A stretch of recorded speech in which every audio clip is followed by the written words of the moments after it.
সালাম আলাইকুম এভরিওয়ান, আশা করি সবাই ভালো আছেন।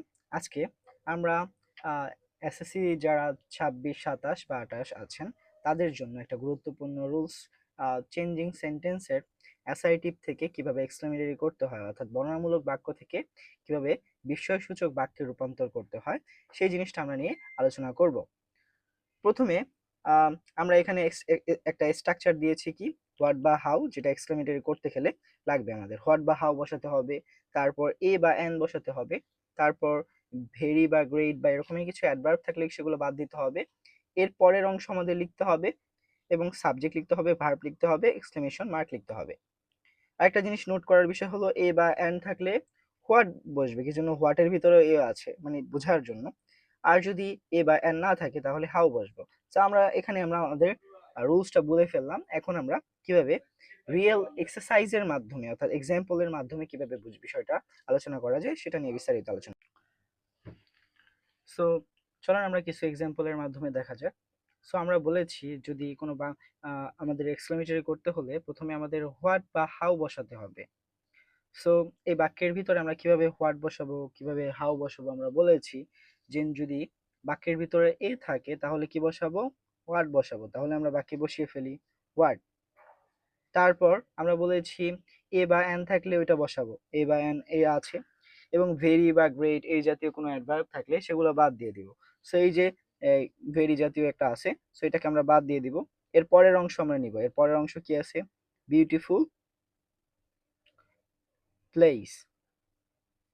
তারপর আমরা বলেছি সাবজেক্ট নিব। এই বাক্যের সাবজেক্ট কি আছে, ইট। তারপর কি নিব, ভার্বকে নিব, ইজ। লাস্টে কি দেব, এক্সক্লেমেশন মার্ক। সো আমরা এটা আবার একটু রিপিটিং করি। আমরা বলেছি এক্সক্লেমেটরি সেন্টেন্স করতে হলে প্রথমে শুরু করতে হয় হোয়াট বা হাউ দিয়ে। তারপর এ বা এন যদি থাকে তাহলে ওইটা বসাতে হয়। তারপর ভেরি বা গ্রেট যদি থাকে সেটাকে বাদ দিতে হয়।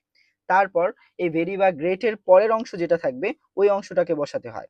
তারপর সাবজেক্ট বসাতে হয়। লাস্টে ভার্বকে বসিয়ে আমাদের কি দিতে হয়, এক্সক্লেমেটরি চিহ্ন দিতে হয়। যেমন এই বাক্যের ছিল এ ছিল দেখে আমরা হোয়াট লিখেছি, যদি এ না থাকতো তাহলে কি লিখতাম, হাউ। তারপর বাক্যের ভিতর এ রয়েছে, এ লিখেছি, এবং ভেরি বা গ্রেট ছিল এটা বাদ দিয়ে দিয়েছি। এর পরের অংশকে বিউটিফুল প্লেস এটা আমরা লিখেছি। তারপর কি বসিয়েছি, সাবজেক্ট। তারপর কি বলেছি, ভার্ব। লাস্টে কি দিয়েছি, এক্সক্লেমেশন মার্ক। পরের সেন্টেন্সটা সবাই দেখেন।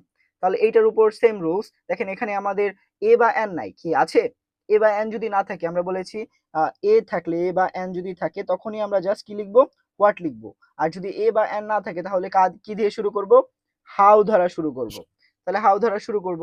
এখন হাউ ধরা শুরু করার পর দেখবো এ বা যেহেতু এন নাই তাহলে এর ভেরি বা গ্রেট যেটা থাকবে এটা বাদ দিয়ে দিব। এটা বাদ দিয়ে এর পরের অংশ যতটুকু থাকবে এটা বসাবো, how dangerous for our life. তারপর আমরা বলবো, তারপর লিখবো আমরা কি, সাবজেক্ট। সাবজেক্ট কি আছে এই বাক্যের, সাবজেক্ট রয়েছে polluted. Subject polluted water, polluted water. তারপর আমরা লিখবো কি, লাস্টে ভার্ব লিখবো। ভার্ব কি রয়েছে, ইজ। তারপর লাস্টে এক্সক্লেমেশন মার্ক।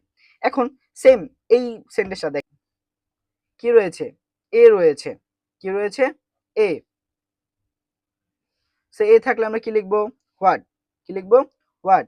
তারপর আমরা ভেরি বা গ্রেট বাদ দিয়ে দিই। বাদ দিয়ে পরের অংশ, হোয়াট এই মিসারেবল লাইফ। তারপর আমরা এই বাক্যের সাবজেক্ট কি রয়েছে, M idle man, M idle man. তারপর কি, সাবজেক্টের পর কি লিখবো, ভার্ব লিখবো। আচ্ছা এটা বড় হাতের দিই, সাবজেক্টের leads, L E A D S, Leeds.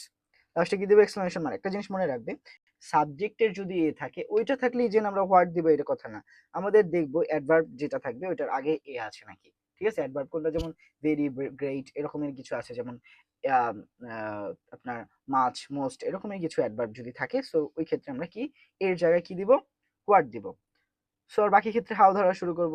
আশা করি ভিডিওটি সবার ভালো লাগছে। আহ, ভালো লেগে থাকলে আমার চ্যানেলটা সাবস্ক্রাইব করবেন, পাশে থাকবেন। Thank you. আসসালামু আলাইকুম।